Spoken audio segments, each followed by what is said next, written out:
26 years ago, Margaret Thatcher left Downing Street. Theresa May is the next woman to fill up her shoes, becoming the second female Prime Minister in Britain, winning 199 votes from her MPs. And her running mate, Angela Latham, recently backed out of the campaign.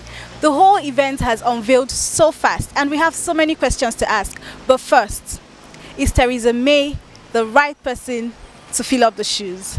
How is her regime going to look like? Find out about that. I think that my expectations are that she has a lot of experience, and she has a deep set of attitudes which understand the British people, understand the needs of our society as a whole. And I hope very much that she will be able to bring the country together and bring together those people who feel that they're outside the privileged few to create a stronger country moving forward. But personally, I had seen us remaining part of the European Union, but we're not going to. So we've now got to create success in a different role in the world, and I hope that she will bring us all together to do that. She'll be fantastic, and we've ended up with the right Prime Minister after some terrible ructions over the last few weeks. She's a practicing Christian, she's a regular churchgoer, her father was a vicar and her grandfather was in the army, and she has public service written throughout her genes. Britain is very lucky to have her. And it's great, and it's very ironic that it's the Tory party that has a woman who was state educated, while Labour is stuck with a man who was educated in the private system. But the Tory party have got a great leader there, and she'll be a great Prime Minister for Britain. Was it right for Angela Latham to back out of the campaign? Yes, I think Angela Latham's principles and her heart is in the right place. And she's a practicing Christian and a very strong and good Conservative woman. But I think her response to the interview and the fact that she gave the interview that she did and said the things she did really showed her lack of experience. So yes, it was absolutely right that she stood down, she did the right thing, and she saved a lot of heartache and a lot of trouble as a result of standing down like that. So it's funny, you know, how it all worked out for the best. We can emulate her predecessor, Maggie Thatcher. She will do fantastically well, and I'm quite sure that she will.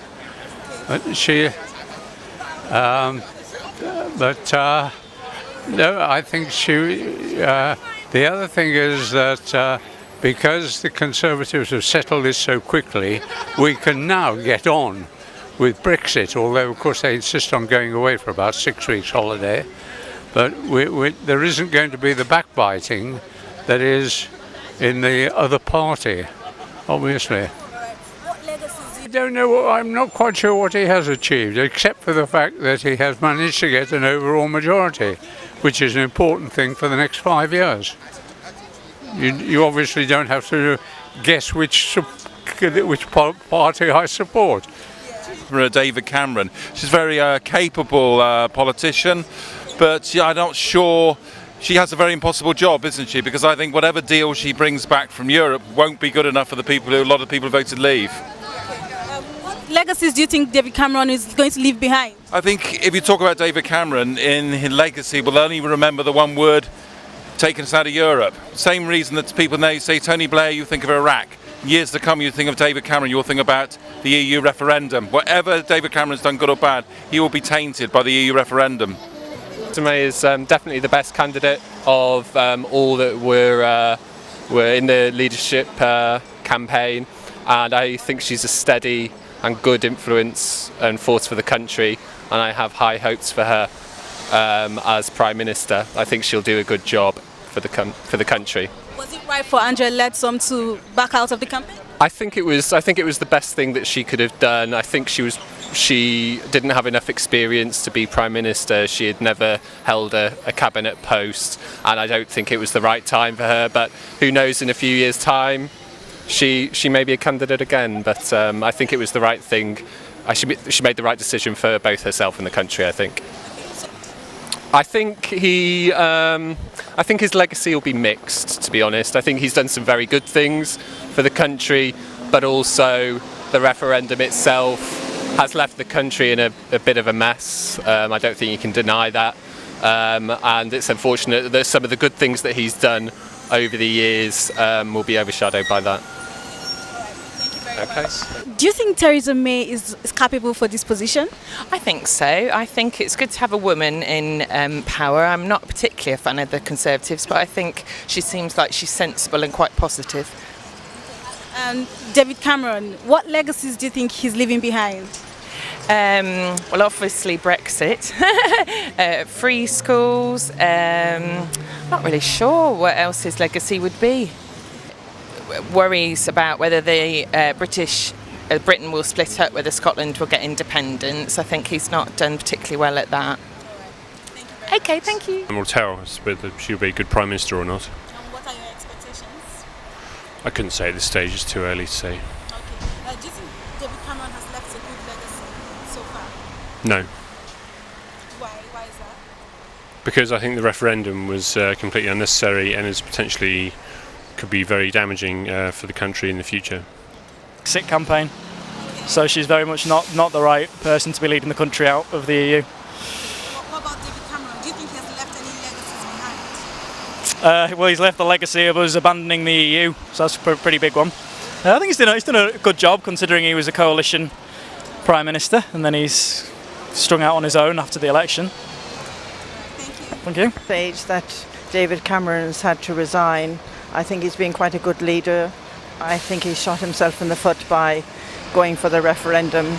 It's a gamble that didn't pay very well. However, I wish him luck and I wish our new Prime Minister all the best. Delighted to see that it's a woman. I think she's quite serious on the surface. I don't know her, obviously, but I'm very impressed with the way that she's been as Home Secretary, even though there have been some times when I've been disapproving of the way that she's treated the police. But I think she's got to be given a chance. She comes over as being very serious, but I think also very professional. So I wish her good luck. Thank you very much. Thank you. Okay, what legacy do you think David Cameron has left behind? Well, I think he's been a very good Prime Minister. He's brought the country together. He's brought us some financial stability at a time when we were going through a bad time. He's improved some social conditions like gay marriage.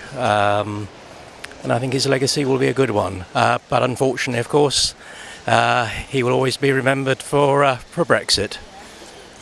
Thank you very much. Thank you. Well, she may be better than the others, but it's all a bit of a shambles, in my opinion. Okay, why is that? I think that it was wrong for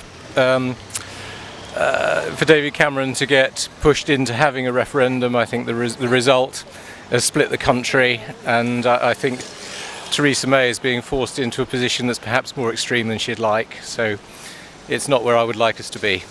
But of the alternative people, she is probably the best. Okay, so what legacies do you think David Cameron is leaving behind now that he's leaving? I think he has wrecked a very good system that we had as members of the EU. So that's my opinion. All right, thank you very Okay. Sure, she's capable. Yes, she's got a good lot of experience in the Home Office. She's a very capable minister, and I hope she'll do a good job. With efforts to reach the African and other ethnic communities in the United Kingdom with greater impacts and create the platform to hear your silent and unheard views in this hugely growing community in the United Kingdom.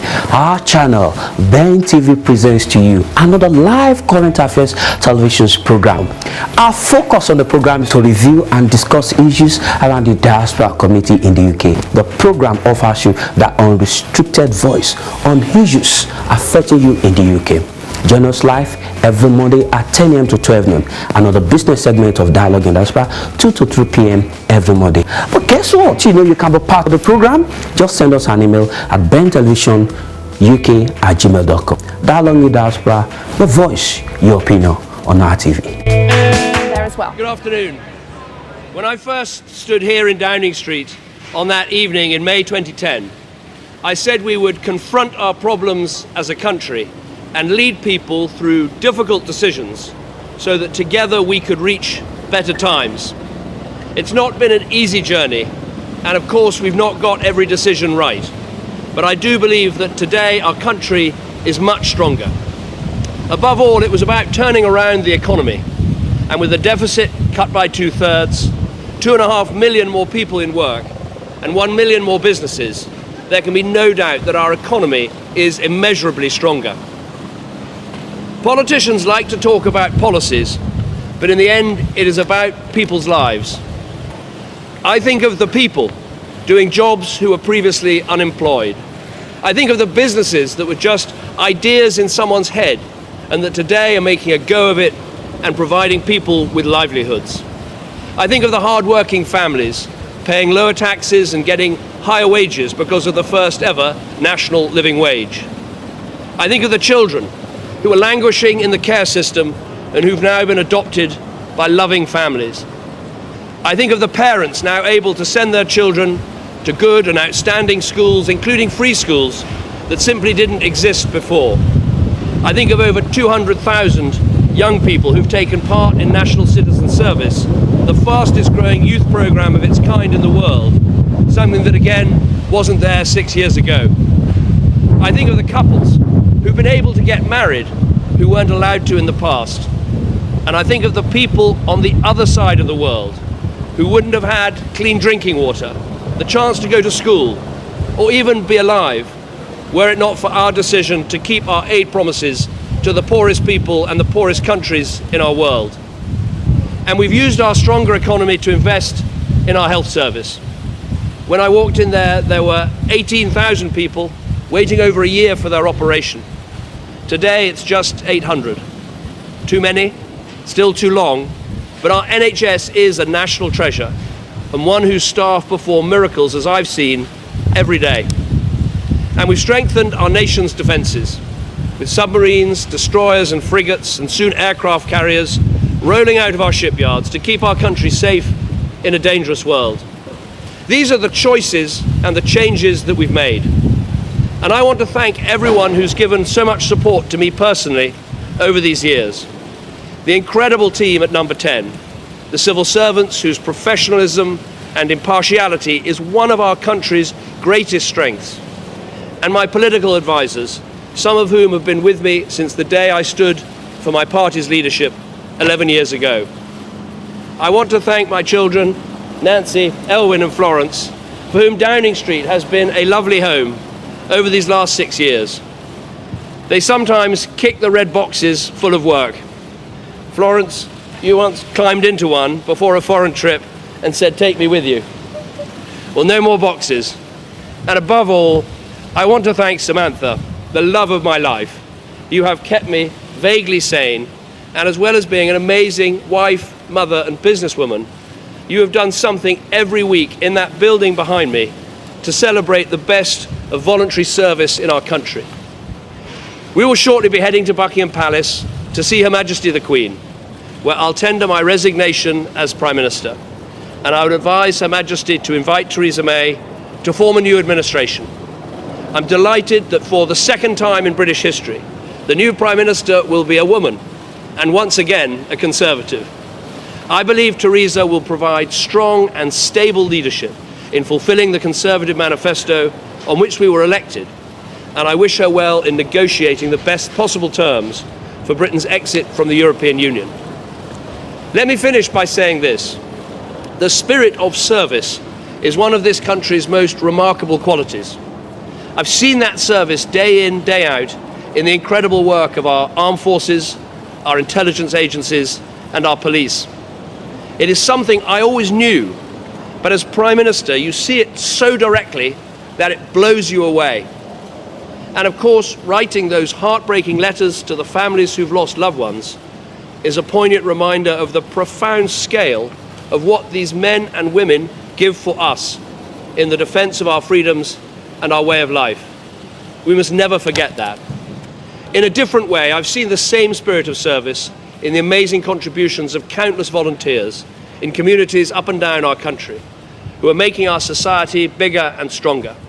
And I'm proud that every day for the past 2 years, I've used the office of Prime Minister in a non-political way to recognise and thank almost 600 of them as points of light whose service can be an inspiration to us all.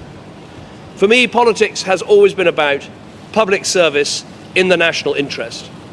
It is simple to say, but often hard to do.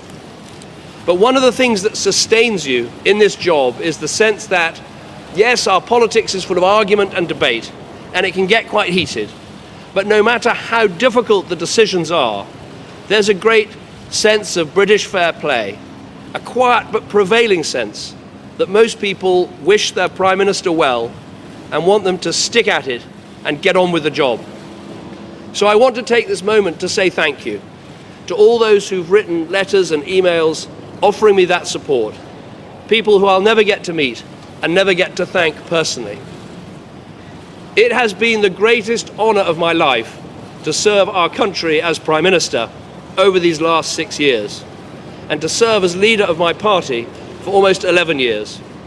And as we leave for the last time, my only wish is continued success for this great country that I love so very much. Thank you.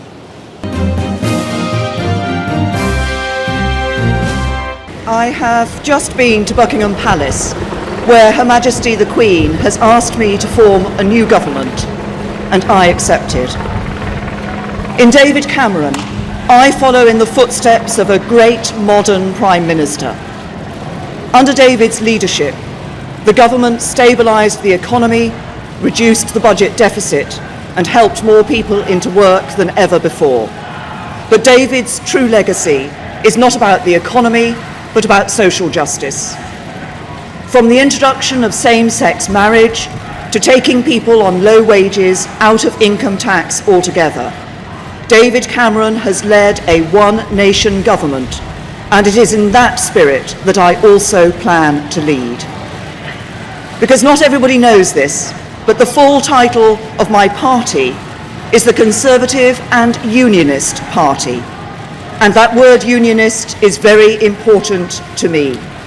It means we believe in the union, the precious, precious bond between England, Scotland, Wales and Northern Ireland. But it means something else that is just as important. It means we believe in a union not just between the nations of the United Kingdom, but between all of our citizens, every one of us, whoever we are and wherever we're from. That means fighting against the burning injustice that if you're born poor, you will die on average 9 years earlier than others. If you're black, you're treated more harshly by the criminal justice system than if you're white. If you're a white working class boy, you're less likely than anybody else in Britain to go to university. If you're at a state school, you're less likely to reach the top professions than if you're educated privately. If you're a woman, you will earn less than a man. If you suffer from mental health problems, there's not enough help to hand. If you're young, you'll find it harder than ever before to own your own home. But the mission to make Britain a country that works for everyone means more than fighting these injustices. If you're from an ordinary working class family, life is much harder than many people in Westminster realise. You have a job, but you don't always have job security. You have your own home, but you worry about paying the mortgage. You can just about manage, but you worry about the cost of living and getting your kids into a good school. If you're one of those families, if you're just managing, I want to address you directly. I know you're working around the clock. I know you're doing your best, and I know that sometimes life can be a struggle. The government I lead will be driven not by the interests of the privileged few, but by yours. We will do everything we can to give you more control over your lives. When we take the big calls, we'll think not of the powerful, but you. When we pass new laws, we'll listen not to the mighty, but to you. When it comes to taxes, we'll prioritise not the wealthy, but you. When it comes to opportunity, we won't entrench the advantages of the fortunate few. We will do everything we can to help anybody, whatever your background, to go as far as your talents will take you. We are living through an important moment in our country's history. Following the referendum, we face a time of great national change. And I know, because we're Great Britain, that we will rise to the challenge. As we leave the European Union, we will forge a bold, new, positive role for ourselves in the world. And we will make Britain a country that works not for a privileged few, but for every one of us. That will be the mission of the government I lead, and together we will build a better Britain.